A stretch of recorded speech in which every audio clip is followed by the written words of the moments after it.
요한복음 10장 10절을 함께 읽습니다. 도둑이 오는 것은 도둑질하고 죽이고 멸망시키려는 것뿐이요 내가 온 것은 양으로 생명을 얻게 하고 더 풍성히 얻게 하려는 것이라. 아멘.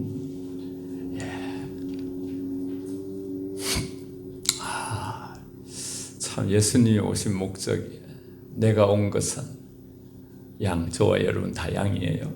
생명을 얻고 더 풍성히 얻게 하려는 것이라.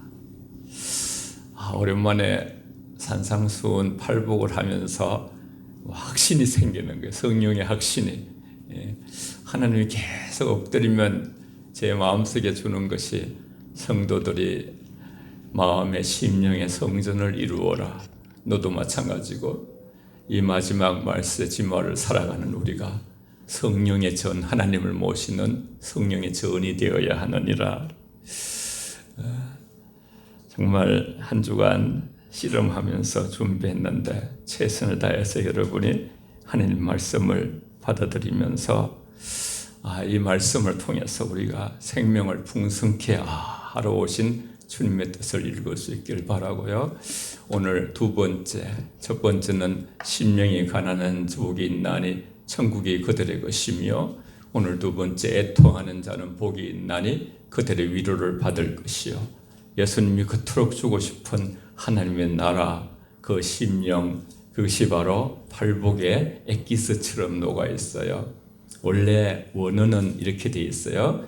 지난번에도 복이 있을지어다 심령이 가난한 자여 천국이 저희 것이며, 두 번째도 복이 있을지어다 애통하는 자여 저희가 위로를 받을 것이며, 이게 헬라 원어의 그 순서예요. 우리말로 하려니까, 번역하려니까 이제 우리가 그렇게 번역했습니다.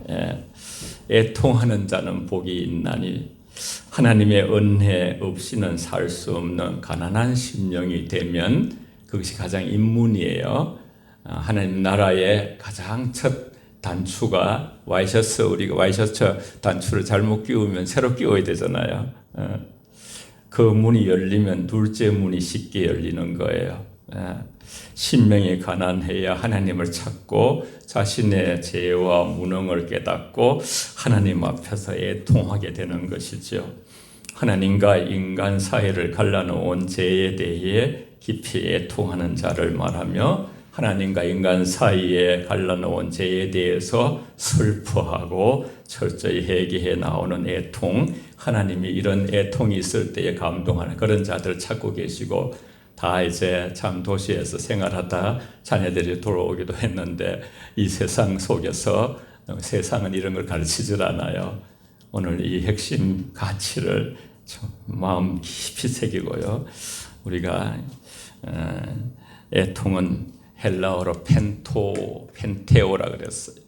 스크린이 있으니까 참 유리한 게 있어요. 이렇게 중요한 것은 함께 띄워서 펜테오, 예수님은 가장 비참한 상태의 슬픔을 표현할 때 펜테오라는 말로 애통하는 자는 복이 있다. 애통은 한자로 슬플 애자, 아플 통자를 써요. 창자가 끊어질 것 같은 아픔의 슬픔, 극심한 슬픔으로 주로 가까운 사람의 죽음에 대한 슬픔이나 죄에 대한 통탄함을 나타내는 데 사용되는 거예요. 마치 사랑하는 사람의 죽음을 앞에 놓고 가슴을 치며 통곡하는 사람의 애통을 얘기할 때 이 단어를 써요. 창세기 37장과 여러 곳에 성경에 있는데, 정목회하면서 어떤 슬픔을 당하여서 정말 어려웠게 됐습니다. 이렇게 하늘나라 갔습니다. 그럴 때 눈물 흘리는 그 애통을 제가 이렇게 같이 보면서 함께 울었던 기억이 나네요. 창세기 37장에 야곱의 통곡하는 모습이 나와요.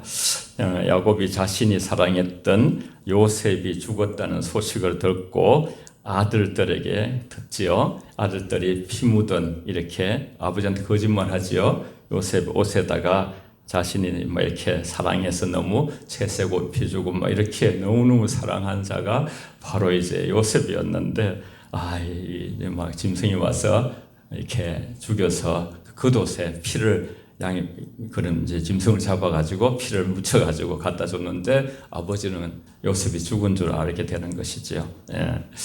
그래서 자기 옷을 찢고 창세기 37장에 굵은 배로 허리를 묶고 오랫도록 그 아들을 위하여 애통하니. 여러분 이제 성경을 잘 읽으려면 성경 안으로 들어가야 돼요. 성경의 상황 속에 내가 야곱이다. 내 아들이 지금 가장 사랑하는 아들이 죽었다. 그런 생각을 하면서 또 이제 로마서에서는 사도 바울이 내가 원하는 바 선을 행하지 아니하고 도리를 원하지 아니하는 바 악을 행하는도다. 오호라 나는 공고한 사람이로다. 이 사망의 몸에서 누가 나를 건져내랴. 여러분이 너무나 자주 들여다보는 말씀이에요. 시편에서는 다윗이 여호와는 마음이 상한 자를 가까이 하시고 충심으로 통회하는 자를 구원하시도다. 대표적인 세 사람 야곱과 우리는 바울과 다윗을 보게 되는 것이죠. 야곱이 아들이 이를 슬픔으로 고통이 애통하는 표현.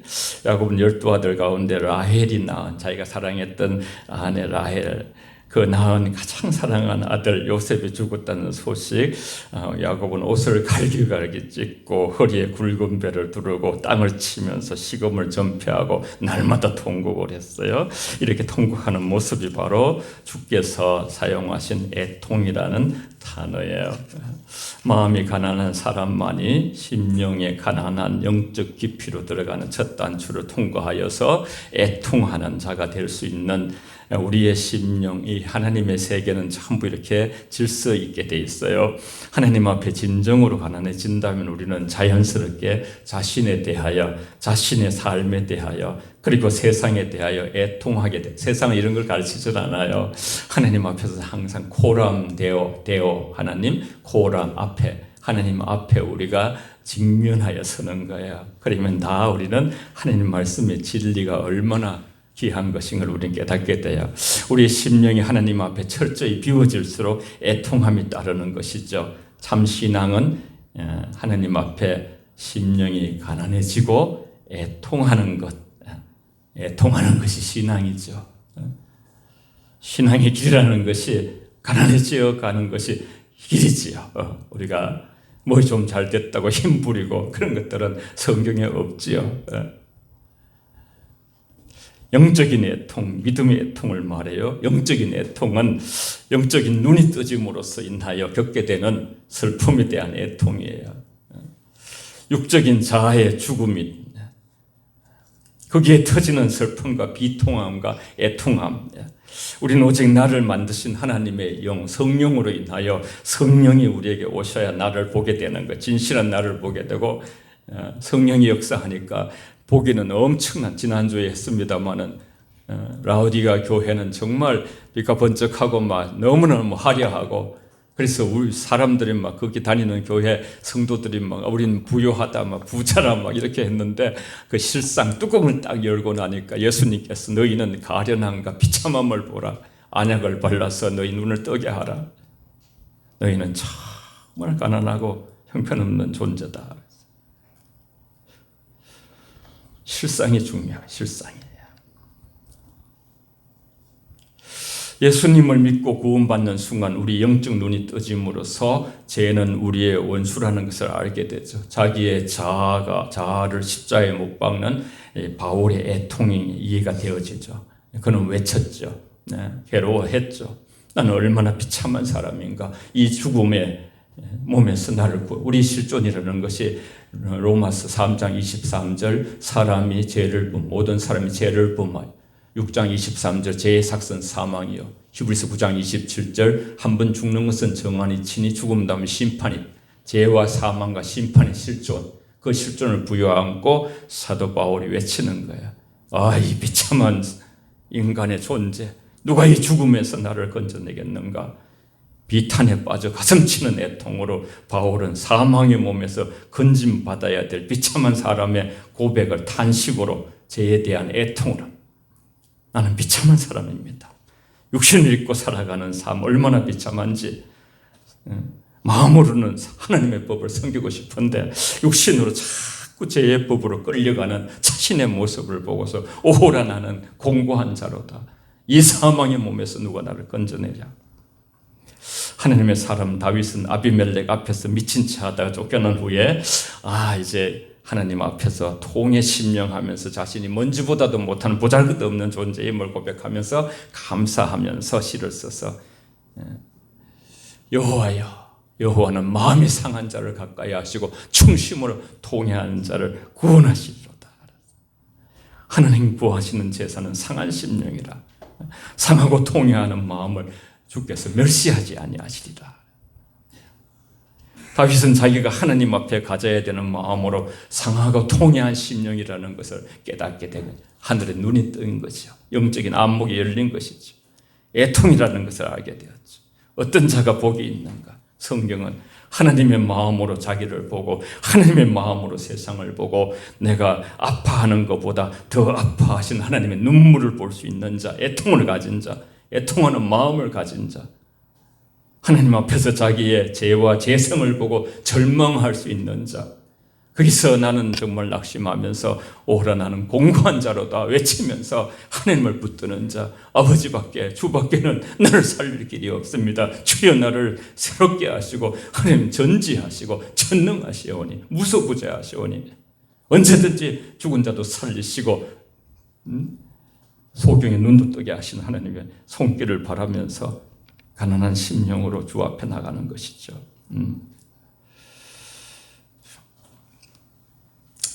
하나님을 떠난 세상의 그 만연한 제약을 보고 지금 세상의 제약이 만연해지고 하나님 앞에 애통하는 자들, 바람에 나는 잎새에도 괴로워했던 민족 시인 윤동주 시인은 참 28세의 인생을 마감했지만 그 생이 너무나 굵죠. 그래서 모든 사람에게 해자되지요. 그런 예수님은 더 놀라우십니다. 가난한 자와 포로대에 갇힌 자, 병든 자, 고통하는 자, 아픔을 가진 자, 세상에 지금도 너무나 고통을, 북한을 봐도 눈물을 흘리지 않을 수 없는 기후변화 속에서 인간들의 고통, 고난, 앞으로 닥쳐오렸던 영적인 어떤 어려움과 실제적인 거죠. 인간이 이렇게 싸워 나가야 될 이 세상에 만만치 않은, 녹지 않는 그 속에서 씨름하는 우리 인간을 보고서 또한 그들이 주의 법을 지키지 아니함으로 내 눈물이 시냇물 같이 흐르나이다. 시편 119편 136절에 다윗은 비로소 하나님의 눈물을 알았던 것이죠. 그 눈물이 다윗의 눈물이 아닌 것이죠. 이 땅에 자기 마음대로 사는 자들의 강포와 물에 그들로 인해서 억압과 압제와 고통을 당하는 자들을 통해서 저들이 하나님 말씀대로 살지 않음으로써 주야로 내 눈물이 되었도다. 하나님의 애통이었던 것이죠. 시인을 통해서 흐르는 그 눈물. 예레미야 14장 17절 다 같이 읽고 아멘으로 하다 봅시다. 시작. 너는 이 말로 그들에게 이르라. 내 눈이 밤낮으로 그치지 아니하고 눈물을 흘리니 이는 처녀 딸 내 백성이 큰 파멸 중한 상처로 인하여 망함이라. 아멘. 참, 신학교 다닐 때 제 별명이 우리 친구들이 신학생들이 참 예레미야라고 이렇게 해주셨는데 많이 눈물을 많이 흘려서 너무너무 하나님 앞에 마음이 강팍해진 것 같아요. 눈물이 적어서. 십자가를 생각해도 어떤 분은 눈물이 나지 않아서 눈물을 흘린다. 내 마음이 이렇게 완악해졌는가.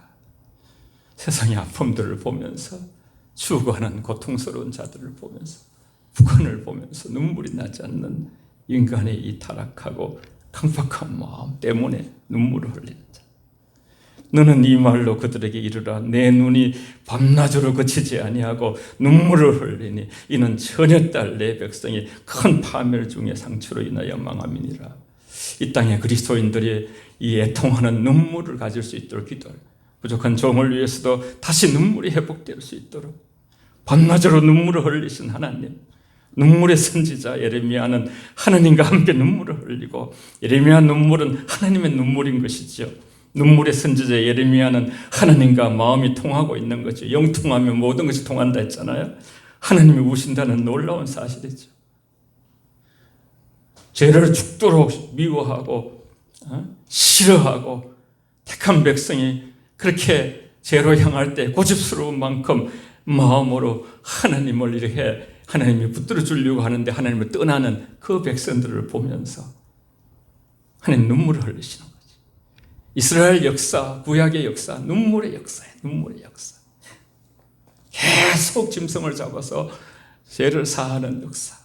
하나님의 내게로 돌아오라고 애통하면서 계속해서 했지만 10번씩 변개하고, 신학의 역사도 마찬가지죠.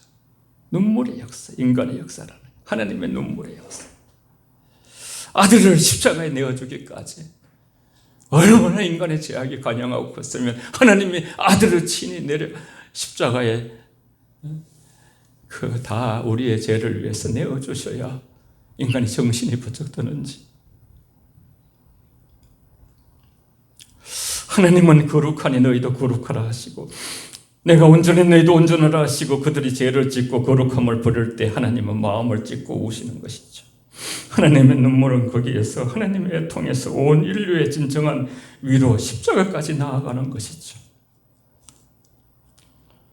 사람의 몸을 입고 오신 예수님은 슬픔의 사람, 애통의 사람. 예수님께서 세상에 오시는 것은 애통하는 자에게 제사함을 주시고 구원하여 주시기 위하여 오신 것이죠. 예수님은 통곡하시면서 눈물을 쏟아내셨죠. 예루살렘아 예루살렘아, 선지자들을 죽이고 내게 파송된 자들을 돌로 치는 자여, 암탉이 그 새끼를 날개 아래에 모음같이 내가 내 자녀를 모으려고 한 일이 몇 번이더냐. 그러나 너희가 원하지 아니하였도다. 예수님께서 눈물을 흘리십니다. 눈물은 진짜 진실한 거예요. 북한이 얼마나 거짓된가. 우리 김대중 대통령부터 북한에 막 갔잖아요. 가서 대화할 때 막 희낙거리고 웃고 그런 건 있었지만은 눈물을 흘린 걸 한 번도 본 적이 없어요. 정말 우리가 그죠? 초대교회 때 옛날에 가난한 시절에 성전에 눈물 바다였어요. 예배한 분 드리는 게 너무나 눈물이 없고 감격이 없고 그저 감사였고,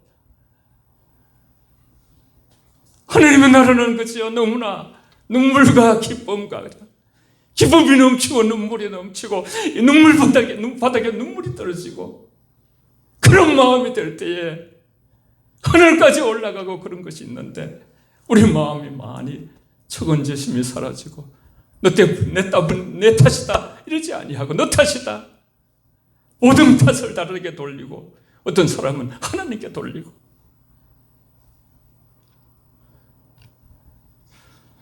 예수님은 눈물을 흘리시더라. 우리의 모든 죄를 다 도말하시고 스폰지처럼 다 빨아들여. 히브리서 5장 7절 맨 밑에 같이 읽습니다. 시작. 그는 육체에 계실 때에 자기를 죽음에서 능히 구원하실 이에게 심한 통곡과 눈물로 간구와 소원을 올렸고 그의 경건하심으로 말미암아 들으심을 얻었느니라. 아멘. 여러분 용서하시고 들으시면, 목사 안수 받고 제가 일주일을 여수에 있는 겟세마네 그 기도원이라는 곳에서 일주일간 금식 기도를 하다가 나흘째에 이 히브리서를 읽는데 이 5장 7절이 막 글씨가요 막 크게 이렇게 그냥 살아서 움직여. 사람이 얼마나 연약하냐 하면요, 그 산에서 기도하고 이제 내려오는데 그 원장실 그 2층 위에 스라브 거기에 원장님은 또 왜 햇빛 그러는지 금식 기도하는 자들이 많은데 꽃감을 쭉 늘어놨어요. 꽃감을. 그게 이제 계속 그렇지는 않지만 어느 순간에 너무너무 그걸 먹고 싶은 거예요. 막. 그러면 금식하면 여러분 춥잖아요. 겨울에. 제가 10월 달에 목사 안수를 받았기 때문에 그 산에 춥더라고요. 밤에 잠도 못 자면서. 그런데 말씀이 살아서 그는 육체에 계실 때에 자기의 죽음에서 능히 구원하시리게 능히 구원하시려게. 능히 하나님은 우리를 구원하시려. 말씀의 능력이 있고 예수님께서 심한 통곡, 그냥 뭐 우시는 것도 아니에요. 막 통곡을 올리시면서 하나님께서 그 예수님의 기도를 다 받으십니다. 예수님은 예루살렘 백성들을 보시며 장차 무너져 폐허가 될 예루살렘 도성과 그 성전을 위해 예루살렘아 예루살렘아 외치며 우셨습니다. 예수님은 나사로 무덤 앞에서 우셨죠. 나사로가 죽어서 슬퍼하는 것이 아니지요. 죄로 말미암아 온 인간의 비참한 죽음이 온 것을 우시고 또 믿음이 없는 가족들과 모인 무리들을 향해서 믿음은 하나님의 영광을 보지 않겠느냐. 예수님 부활하는 건 믿겠습니다. 지금 뭐 나사로 다 나을 때 가지고 오시려 했는데 또 이틀 더 있다 오셔가지고 다 썩어서 냄새나는 이 원체 더우니까요. 우리 오라버니가 살겠습니까? 예수님은 애통하시면서 예수님이 애통하심으로 무덤이 열리고 죄가 해결되는 상징적 사건이 되었어요. 사망 권세에 대해서 분노하시고 무덤 속에 죽음과 대결하시고 죽음아 일어나라, 나사로아 일어나라, 죽음아 일어나라. 죽음을 향해서 명령하시고 죽은 나사로가 일어날 수 있는 주님의 말씀대로 되어지는 나사로를 죽음에서 살리심으로 모든 믿는 자에게 죄와 사망에서 구원과 부활에 대한 정표와 소망을 주신 것이죠. 부활은 그런 상징적인 일이고 저와 여러분도 주님과 함께 십자가에 죽고 우리가 주님과 함께 부활될 것으로 여길지니라 그랬어요. 저를 따라해 보세요. 주님의 부활은 나의 부활입니다. 시작. 주님의 부활은 나의 부활입니다. 아멘. 부활 쓸 때만 우리 쓰는 게 아니에요. 예수님도 눈물의 사람이요. 심한 통곡의 기도를 드리고 예수님은 우리 구원을 위해서 눈물 정도가 아니라 아주 통곡하시고 깊은 사랑을 우리에게 보이신 것이죠. 예레미야도 다윗도 바울도 그죠. 이 하나님 앞에서 이 애통하는 자의 복이 바로 그들은 위로를 받을 것이요. 애통하는 자는 복이 있나니 그들이 위로를 받을 것입니다. 위로, 파라칼레오. 이것은 곁으로, 파라라는 뜻과 부르다. 칼레오가 결합된 말이에요. 곁으로 부르다. 애통하는 자는 주님이 곁으로 부르는 거예요. 곁으로.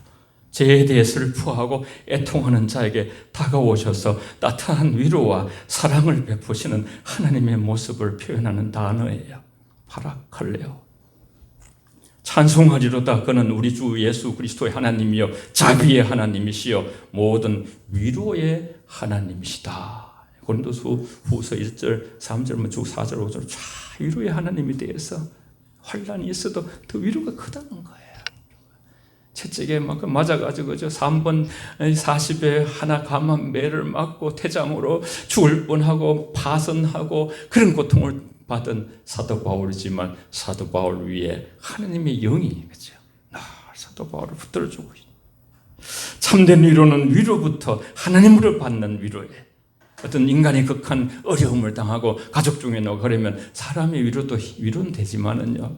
물론 사람을 통해서 찾아오기도 하지만 하나님께서 딸아, 아들아, 내가 너를 위해 내 아들이 죽었다 십자가에. 이런 위로를 받고 나면요 다시 힘을 얻는 거예요. 이 세상의 모든 것보다 그렇죠. 죄보다도 하나님의 용서가 크고 우리의 모든 환난과 고통보다 하나님의 위로가 큰 것이죠. 우리가 이 땅에서 사는 동안 하나님의 위로는 성령을 통해서 오는 거예요. 성령은 어머니 따뜻하잖아요. 어머니의 따뜻한 품과 같아요. 그런 분위기와 같아요. 그가 받은 위로의 내용을 용서받고 자유를 얻고 영혼의 쉼을 얻고 마태복음 11장 28절 했잖아요. 수고하고 무거운 짐진 자들아. 우린 다 수고하고 무거운 짐을 짓는 그런 진단. 예수님의 진단이 정확해요. 다 여러분 아무리 세상에서 어떻다 해도 다 우리는 수고하고 무거운 짐을 지고 살아가는 거예요. 어떤 사람들은 여러 가지 물질의 짐도 있고 질병의 짐도 있고 여러 가지 직장이나 모든 것들이 그래서 청년들은 참 꿈을 가지고 살아가는 게 참 어려운 시대로 살아가고 있죠. 하나님은 그의 백성들에게 위로를 주실 때 영적 위로를 주시는 것이죠. 우리에게 소망을 주고 마음의 평강과 영원한 기쁨을 주시는 것이죠. 여호와께서 구속받은 자들이 돌아와 노래하며 시온으로 돌아오니 영원한 기쁨이 그들의 위에 있고 즐거움과 기쁨을 얻으리니 슬픔과 탄식이 달아나리이다. 이러실 때 너희를 위로하는 자는 곧 나이니라. 너는 어떠한 자이기에 죽을 사람을 두려워하며 풀같이 될 사람의 아들을 두려워하느냐. 여러분 빨간 글씨 줄쳐인 거 우리 제가 먼저 읽을게요. 너희를 위로하는 자는 곧 나이니라. 하나님이에요. 시작. 너희를 위로하는 자는 곧 나이니라. 아멘. 하나님이 위로의 하나님이시란 뜻이에요. 성령께서는 위로의 성령도 하나님이시고 아들 예수님도 하나님이시죠. 파라클레토스 성령님 보혜사, 영어로는 컴포트가 참 중요한 단어예요. 연민을 가지고 동정하면서 어려울 때 힘들 때 다 고통스러울 거예요. 정말 목표를 이렇게 한 3, 40년 하게 되면 참 이렇게 슬픈 일을 많이 보게 되거든요. 성도님들이 그 하나님의 위로를 이겨나가는 걸 볼 때마다 그냥 마음에 박수를 치는 거예요. 같이 울고.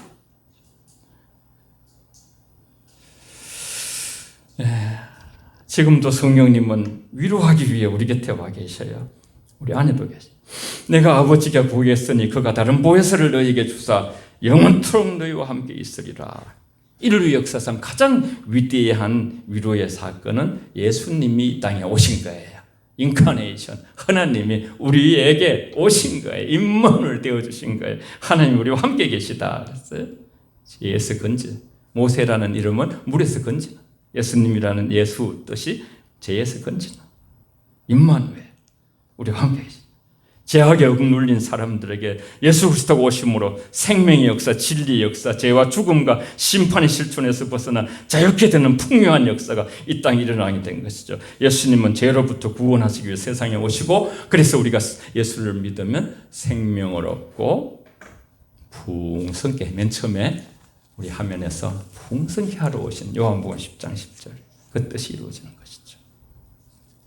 팔복이 말하는 애통하는 자는 그리스도를 만남으로 내 안에 있는 죄를 발견하고 죄가 낳은 고통을 발견하고 그 때문에 아파하고 탄식하고 회개하는 사람을 의미하며, 베드로가 예수님을 3번씩 부인했지만은 마지막 그는 자기 죄를 깨닫고 뉘우치면서 그렇게 닭 울기 전에 3번 내가 나를 부인하리라는 생각이 나서 베드로가 심히 통곡하니라. 마태복음 26장 27절에 있어요. 근데 여러분 성경에 가룟 유다가 이 죄 때문에 통곡하니라 그 말은 없거든요. 죄 때문에. 떡반죽 그릇에 제자들 마지막 만찬에서 손을 넣는 자가 나를 팔리라 그랬을 때 이미 회개해야 되는데 이렇게 들켰구나. 주님 앞에는 아무도 속일 자가 없구나. 제가 그랬습니다. 제가 그 마음을 품었습니다. 이러면 살찐데 그는 나가서 그렇죠. 그냥 제사장들에게 은 30냥 집어 던져주고서 아겔다마에 가서 아주 그런 비참한 최후를 맞이해서 예수님이 차라리 나지 않는 것이 낫다는 가장 예수님으로부터 힘든 말을 들었죠. 예수님께서는 예수님을 모른다고 3번 부인했지만은 베드로가 그 일로 인하여 애통할 때에 그를 찾아오셔서 그를 위로해 주심으로 그 위대한 하나님의 사람으로 베드로를 쓰셨죠. 수제자가 돼서 수제자. 순수한, 베드로는 순수하거든요. 실수도 많고 그렇지만 아주 순전한 영혼이에요. 그런 영혼이 돼 가야 돼요. 우리가 세상에 막 너무나 그저 머리 굴리고 우리가 그러면 안 돼요. 한나나 버닌나, 한나가 참 여러분 아시잖아요. 한나 그죠? 또 그 엘가나의 한나가 있고 또 한 여인이 옛날에 그런 그죠? 첩일 수 있는데 버닌나가 자기 자식을 놓고 자식 못 낳는 한나를 막 괴롭혔어요. 그러니까 이제 한나가 그 일로 괴로우면서 버닌나 미워하고 그 마음이 그러니까 너무 괴로운 거예요. 여호와께 기도하고 통곡할 때 사무엘상 1장 10절에 기도할 때 성령이 충만하게, 그래서 한나의 수심이 다 물러가고 그죠. 놀라운 성령의 역사로 하나님은 인간을 저울로 달아보신다. 죽이기도 하시고 살리기도 하시고 만전히 바닥에 있던 거죠. 그런 사람, 그런 틈에 있던 사람들이 기적의 자리에 앉기도 하고요. 모든 인생에 주관하시는 분이 하나님 주권을 선포하고 노래하는 모습을 볼 수가 있어요. 애통은 죄에 대하여 슬퍼하고 철저히 회개하면서 나오는 애통인데, 하나님께서는 자신의 죄에 대하여 애통하는 자, 다른 사람의 죄를 바라보면서 애통하는 자, 내가 좀 깨끗하게 살지라도 다른 사람들을 볼 때 또 애통하는 거예요.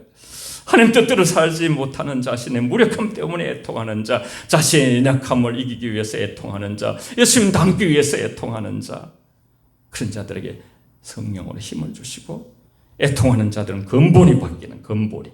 주님 앞에 자신의 실상을 들여다보고 몸부림치고 애통하는 사람은 심령이 변합니다. 심령의 중심, 속사람이 변합니다. 속사람이 진짜 사람이에요. 속사람. 하나님을 제대로 만나면 우리는 겸손할 수밖에 없어요. 가난한 마음이 될 수밖에 없어요. 기독교 역사에서 하나님이 원하시는 삶을 살지 못해서 애통하고 회개하는 그런 자들이 많이 있어요. 그 중에 오늘 한 사람이 바로 오늘 아까 설교 전에 불렀던 305장, 그 찬송가 305장은 Amazing Grace. 이건 예수 안 믿는 사람도 불러요. 가장 그리스도인들이 좋아하는 찬양 중에 하나가 Amazing Grace, Amazing Grace. 작자는 존 뉴턴이었고, 여러분 아시죠? 그는 바로 노예상, 길을 잃고 방황하며 공고한 삶을 살았던 제약의 모습, 노예상으로서 나 같은 죄인 살리신 그 은혜를 깨달았을 때에 그것을 작시하고 작곡을 하고 그렇게 해요. 노예 무역상에서 선장 노릇을 선장을 했어요. 그런데 여러분 잘 아는 그 조지 히필트의 설교를 들었어요. 설교를 듣고 회심을 한 거예요. 그러면서 평생을 그는 노예 제도를 반대하며 운동하면서 복음을 전도하는 목사가 되고 선교사가 되었어요. 하나님은 이렇게 사람을 완전히 개조하고 변해, 바울 같은 교만한 사람을 겸손하게 만드는 거예요. 겸손하게. 옛날에 그냥 막 아이들을 막 팔았거든요. 돈으로. 노예로 만들어 또 팔고.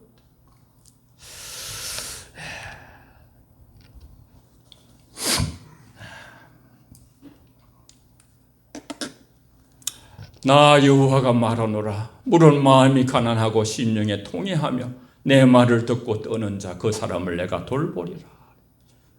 개역 성경에 보면 늘 그들을 만져준다 그랬어요. 세 가지 마음. 마음이 가난한 마음, 심령에 통회하는, 오늘 애통이 있는 마음, 내 말을 듣고 하나님 말씀 앞에 떠는 자. 내가 교만하지 않았는가? 내가 죄 지으지 않았는가? 자기를 돌보는 자. 하나님이 돌봐주신다. 여호와는 상심한 자들을 고치시며 그들의 상처를 싸매시는 도다. 예수님께서 십자가를 지시러 가실 때 골고다를 올라가시면서 여인들이 많이 눈물을 흘리며 울었어요. 그때 예수님께서 돌이켜 그들을 향하여 이르시되 예루살렘의 딸들아, 나를 위하여 울지 말고 너희와 너희 자녀들을 위하여 울라 그랬어요. 정말 원하옵기는 애통하는 마음, 가난한 심령이 회복되어지는 우리 교회가 될 때 하나님 결코 작은 교회가 아니에요. 하나님 보시는 관점 전혀 달라요. 마지막 말씀을 읽고 찬양하고 기도하겠습니다. 애통하는 자는 시작. 애통하는 자는 복이 있나니 그들이 위로를 받을 것이며. 아멘.